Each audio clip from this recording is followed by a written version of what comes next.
Sound check, good? Can you hear me? Sound okay? Can you hear at the back? Okay, very good, because I like to pace.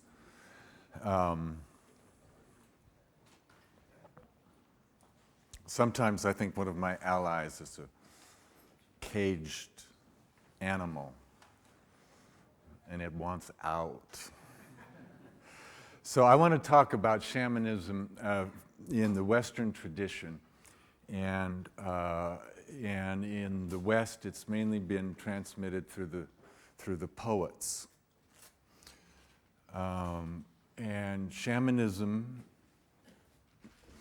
from one perspective, is ghost work. We could say it's shadow work. And by shadow, I don't mean a Jungian shadow quite, but more like the idea of shadow to the California Indians. It's what you need to be able to stay healthy and stay alive. And you can lose your shadow quite by accident, actually.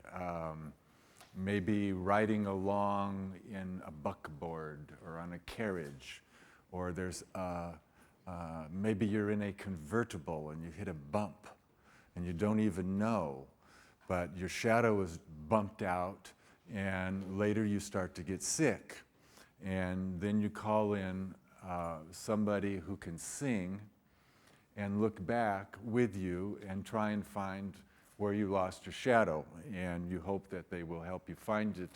Otherwise, you'll probably die. Shadow work could be like soul work. Without your shadow, without your soul, you're invisible. And because of the invisibility, you're always scraping and trying to make a noise or make a sound so that somebody will see you. And you can be standing, when you're in this invisible state, when you've lost your shadow, it's amazing. You can be standing right next to people and they don't see you. You can walk up to people and be right behind them and they don't know you've approached, and it's very startling for people. We might say it's an antisocial act to be walking around without your shadow. Unless you're a professional that's, spying on somebody. The Pit River Indians in California have a word for power, or dama'ogome. And to them, this is the same as the word for luck. To them, the highest power in the world, in the universe, is this thing called luck. One of the Pit River Indians who had been converted to Christianity, I think a group of Shakers, was trying to tell his friends about Jesus. And he was saying, well, Jesus is the greatest and the strongest. I bet he's the best gambler in the world. Because to them, this luck was a very palpable thing. That's what you looked for on your vision quest. You would go to find something that would help your luck, and you could find out whether this luck worked because you would they played a gambling game where they hid mountain lion bones in their hands, and so you could tell if a person had luck. And they would say, without luck, you can never do anything extraordinary. With luck, all things are possible. So the shamanic art among the Pit Rivers in California had to do with luck. Another translation for luck is poison. And the shamans would sing, "Come, my poisons," which connects in the Western tradition to a Greek word, pharmakon. The pharmakon, as the philosopher Norman O'Brien once said, is really untranslatable. It means both poison and remedy. And it referred, for instance, to the glasses of new wine in the Anthesteria. And the opening of the jars was releasing the pharmakon, was fraught with power, and whether it was poison or remedy, you had to discover from the context. Drug, the pharmakon. An entrance of power.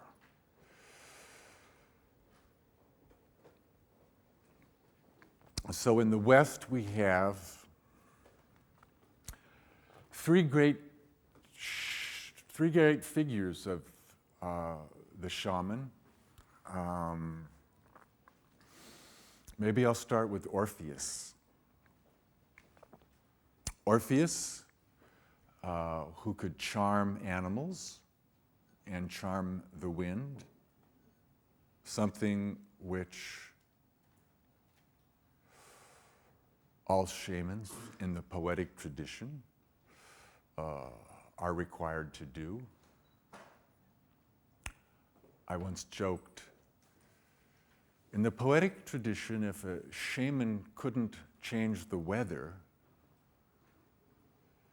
or charm wild animals, he wasn't worth his rattle.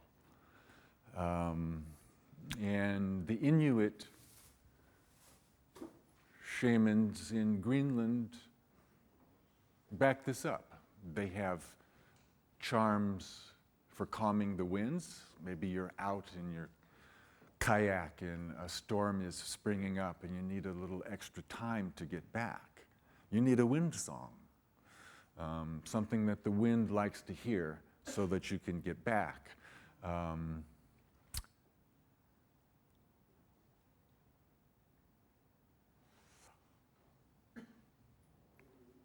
Sucking out darts is child's play. So Orpheus could charm the winds, charm wild animals, and knew how to visit the land of the dead. That's something else that's part of the ghost work, is dealing with the spirits. And maybe they're spirits of the departed. Maybe they are spirits of wild animals. They could be spirits of those, I think, who are not born yet. Why not visit them and, establish diplomatic relations?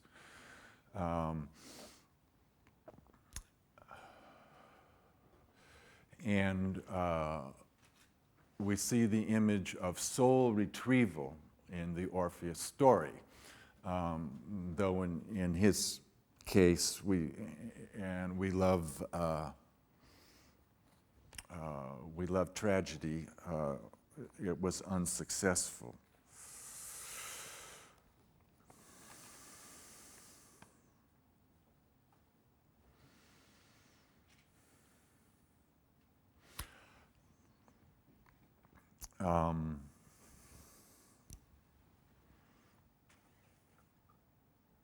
Socrates said that writing was a pharmakon, though it was clearly had great magical power, that you could read off somebody's speech verbatim. It had a poisonous side also, in that it neglected the art of memory and of interpretation. So the pharmakon, the shamanic power, always has these two sides to it. And we find the etymology of the word drug in many languages has this double-edged quality. You get it in Chinese and Japanese, where the ideogram for Mara is involved. Mara, the evil one, the tempter spirit, mixed with illusion and vision.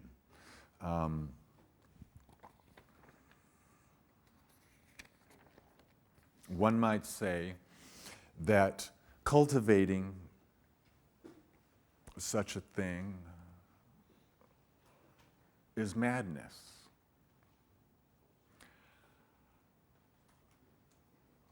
We have, fortunately, again, Socrates to fall back on, who said that our greatest gifts come to us through madness, as long as it is inspired by the gods. And he listed 4 kinds of divine madness. And we could say the path of the shaman in our tradition could be called the holy madness. Certainly a mad pursuit, but with some hope that in getting beyond what we think, we can find out what the world is trying to tell us.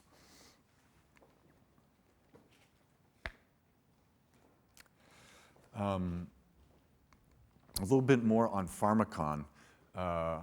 It's related to words pharmaka, which are colors and pigments that you use in makeup.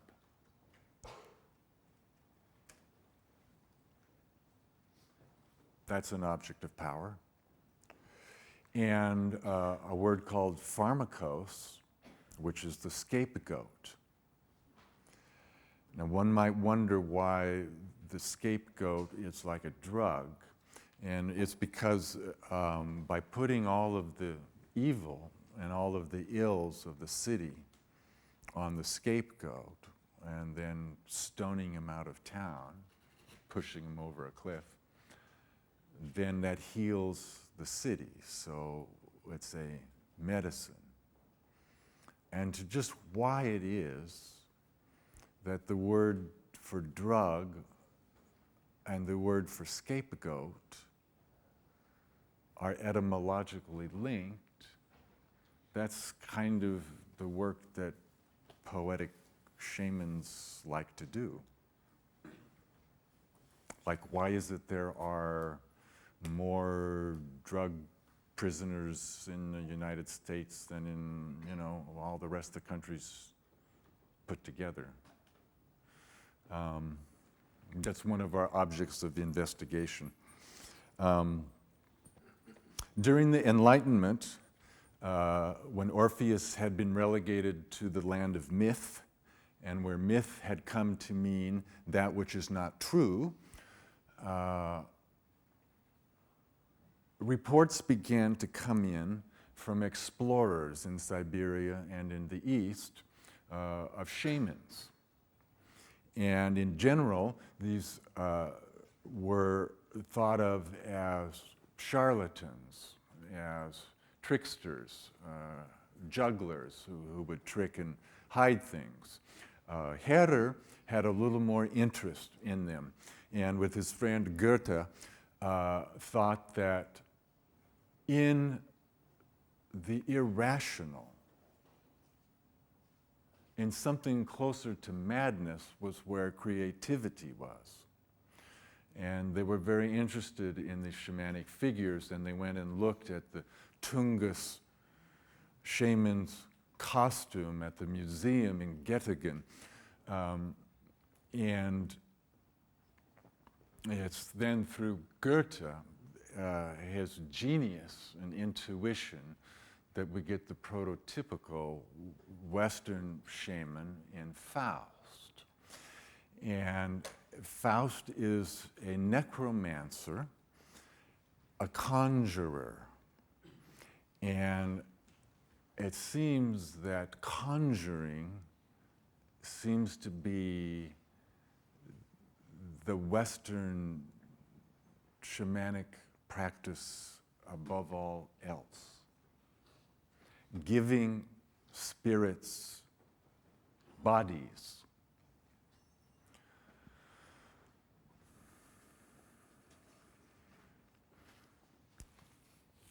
Let me explain what I mean. In the Buddhist tradition, there are these 6 lokas, there's 6 worlds, and in There's the world of the gods, and where things are so good that nobody pays much attention to spiritual practices. Why should you when you have a hot tub? And then there's the world of the asuras, and those are, there's always a war on the border between the devas and the asuras, because the asuras are trying to get what the devas have. That's the land of the heroes and the strivers. And then there's the human realm, which, though it's filled with suffering and woe, is a good place to be, because there you can meet the Buddha. And then there's the world of animals, where you just act by impulse, without reflection. And then there's a hell realm, where it's either hot or cold, and you stay there for a long time. Not forever, but for a long time. And then there's a realm called the Preta Realm. Preta originally meant departed one in Sanskrit, and it was the ghost of somebody who had died that was still roaming around because you had not done the proper funeral oblations. This is the realm of the hungry ghosts. The hungry ghosts are these figures with large bellies, huge appetites, but very narrow necks, so they can never be satisfied. It is craving itself. They are always wanting and wanting more. And an example of the conjuring black magic that sounds like a corporation, which has now been given a body and the rights of citizens. In the United States, corporations are protected under the Bill of Rights as if they were people. And their whole charter is a hungry ghost that's been given a body. This is what in older times they would say is black magic. It's conjuring. And it's not hard to find examples, if you start thinking about it, of a particular skill in the West of giving abstract entities body and power. From a shamanic perspective, we can look at that as black magic and conjuring.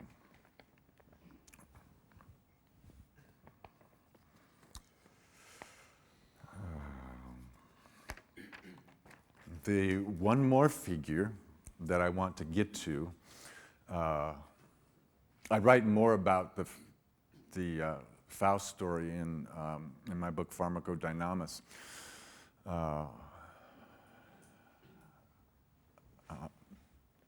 And the Walpurgis Night, but I'm kind of straying here.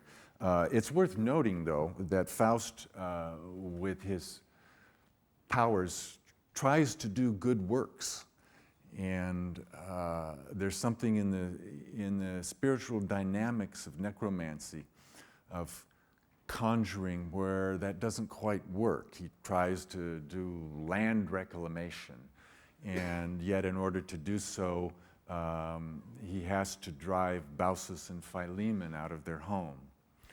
In the mythopoetic tradition, in the poetic shamanism, this is significant.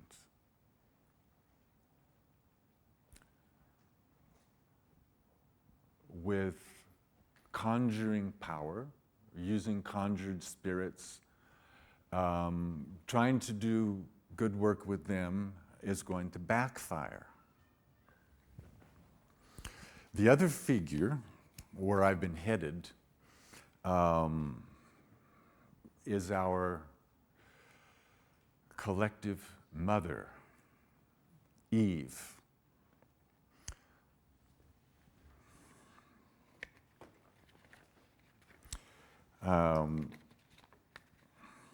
And what I want to show Eve as our first curandera, and try and think of Maria Sabina on the one hand and Eve on the other. And I'm going to work mostly from Milton.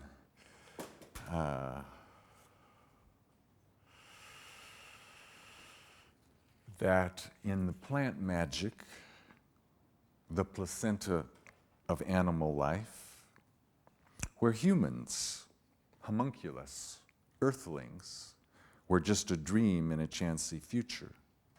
Out of excess and exuberance, a great swirling and a song arose. Katydids, cicadas, autophagia, and the gods fight back. And the plants are full of wisdoms. They're full of carbohydrates. They have proteins and starches. And then beyond it, like a graduate school, are these secondary metabolites and alkaloids. A treasure torch. And so we hear, ye shall not eat of it, neither shall ye touch it, lest ye die. The original prohibition, our first drug law. To plant people everywhere, certain plants are regarded with a special reverence, the sacred plants, sharing something of godly nature, that which had been attacked, that which resisted, the rebels. Thus far and no further shalt thou come. And we can look for this in ethnopoetics, or we can find it, this matter of decorum, this matter of comportment and approach to the sacred plant medicine in ethnopoetics and the songs of native peoples. But it's all in Milton. O sacred, wise, and wisdom-giving plant, Mother of science, now I feel thy power within me clear, not only to discern things in their causes, but to trace the ways of highest agents, deemed however wise. And there was a great taming. The tannins were leached out. Women's work, washing out the cyanide, learning how to work with the poisons, keeping the circle together. And a specialty with those plants that had a voice. On a large bronze door, cast around 1020 in the cathedral in Hildesheim, the tree has a mushroom shape. It may be modeled after a daisy, or the abundant local mayweed, Anthemis. And there's a small nub of disc flowers, and the ray flowers kind of droop down like that. Some say it could be a mushroom, Psilocybe semilanceata, perhaps. In a fresco on the ceiling of the Romanesque church in Saint-Sauvin in central France, the tree resembles Amanita muscaria with tiny fruit hanging from the cap. This, art historians will say, is a Byzantine representation of a date palm. And if you're asked to paint the tree of knowledge, where would you go? You would go look in some old book to see what it looks like. So, yes, perhaps that may be. But Eve said, O sovereign, virtuous, precious of all trees in paradise, of operation blessed to sapience, hitherto obscured, infamed, and thy fair fruit let hang, as to no end created, but henceforth my early care, not without song, each morning, and due praise shall tend thee, and thy fertile burden ease of thy full branches offered free to all. Till dieted by thee, I grow mature in knowledge, as the gods, who all things know. Eve has many depictions, sometimes thin, sometimes fleshy or nubile, sometimes like Isis. On the north portico of the Gothic cathedral at Reims, she cradles a small reptilian creature in her arms, tenderly. Blake made her voluptuous. From a distance, his painting of Eve accepting the apple from the mouth of the serpent looks like an act of fellatio. Eve's hand caressing the serpent's head like the head of a penis. At Notre Dame is a threesome, our loving forebears joining their hands together around the serpent's arboreal phallus. Eve's way, the one who dared, and the one who shared. We call her the goddess and protector of the poison path. Shall I to him make known as yet my change, and give him to partake full happiness with me? Or rather not, but keep the odds of knowledge in my power, without co-partner? And bless her heart, she shared with us. And we got a little knowledge. Eve is also Pandora, the all-giving, poisoned apple, poisoned gift, the sorrows of life on the great wheel of becoming. Poison and medicine are samsara and nirvana, forever wedded, the pharmakon. In an African version of the Pandora story, what was left at the bottom of the casket was a gourd of beer, that given by the gods. Enthusiasm is ebriety, God within, entheos. Milton again. As with new wine intoxicated both, they swim in mirth and fancy that they feel divinity within them breeding wings. It's a playfulness in the sacrament, within the poison a gift. The truth, as glimpsed by Hegel, is thus a bacchanalian revel where not a member is sober. Hence dialectic, a fugitive quality, a beyondness, Atalanta fleeing, the great matter, the great matter, the great mother. Ultimate seriousness, but it never quite stops dancing. We can point to it, we can present it, but in the end it refuses definition, and we are grateful. So saying, from the tree her steps she turned, but first low reverence done as to the power that dwelt within, whose presence had infused into plant sciential sap derived from nectar, drink of gods. That's all in Paradise Lost. Blake said that the reason that Milton wrote in fetters when he spoke of God or angels, but in freedom when of the serpent, was that because he was a true poet and of the devil's party without knowing it. And I suppose we could come up with a theory that Milton must have been eating psychedelic mushrooms without knowing it, but I don't know. So we have this, I don't know, I see three poles of our own shamanic tradition.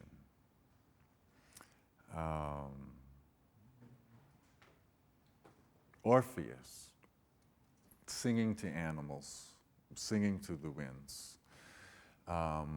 And we can remember that though he lost his head, the head goes on singing.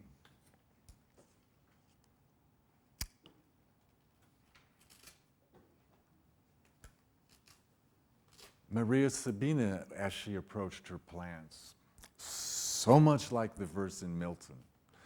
On my knees I approach you. On my knees of tortillas I approach you and bring my song. In Eve, not without song I address you each morning to sing. The song has traditionally been the medium, the way to cross between the worlds.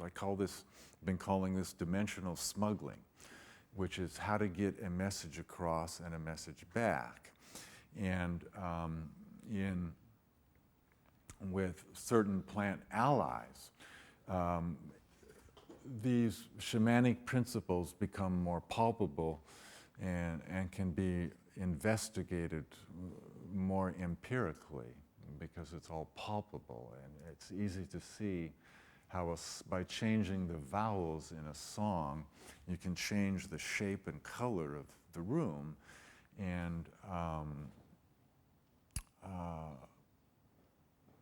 Amazonian shamans, like North American shamans, have particular songs. One of the things that the song does, John, is to call particular spirits. I know a shaman had a butterfly song, and all of a sudden there's this spectacular butterfly with wingspan 6 feet across, and all glowing, Where did that come from? Where did that come from? It came from this little bag of songs. So we have the Orphic tradition, and then we have a tradition of black magic, of giving spirits bodies. And the old wisdom was you wanted to keep a circle around them, and that was the founding fathers in the United States tried to do this with some legal restrictions so that when financial groups were asking for special privileges, release from liability, there would be a circle around them to contain them. We have to say that opening the circle to let out an embodied hungry ghost is black magic of the worst sort. And I don't see how any culture can survive if it builds itself around an entity which is solely created to consume and get more. It will ultimately draw all the forests, all the good air, all of the wealth of the people, and suck it in, and it will destroy cultures and the world anywhere it goes. That's a magic and shamanic way of looking at some of our contemporary politics. And I think it's appropriate to, at least as an exercise, try looking at things from a magical perspective and say, what are the forces going on here? What are the spells? How are the spells being cast? And what can we do to counter them? It's the art of unbinding.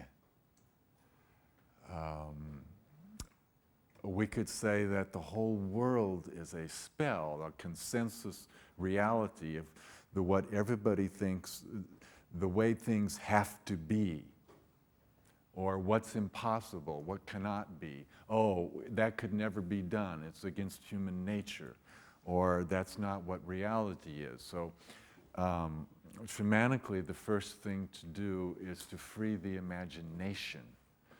And if you can find allies to help you do that, by God, we certainly need it. The magical state of the world is quite dire, as a matter of fact. There are many dark forces afoot, And so some study of white magic and recognition of freeing spells and attunement so we can recognize the spells we are already living under, things we have been trained to our whole lives, and that are, it's our cultural myopia and the messages we are fed through the media. This is all magical work. This is huge spells. I want my spell to drown out everything else. So it's very important to learn the art of unbinding and the art of to free oneself. So in that way, shadow work, ghost work is highly appropriate, I maintain, to politics.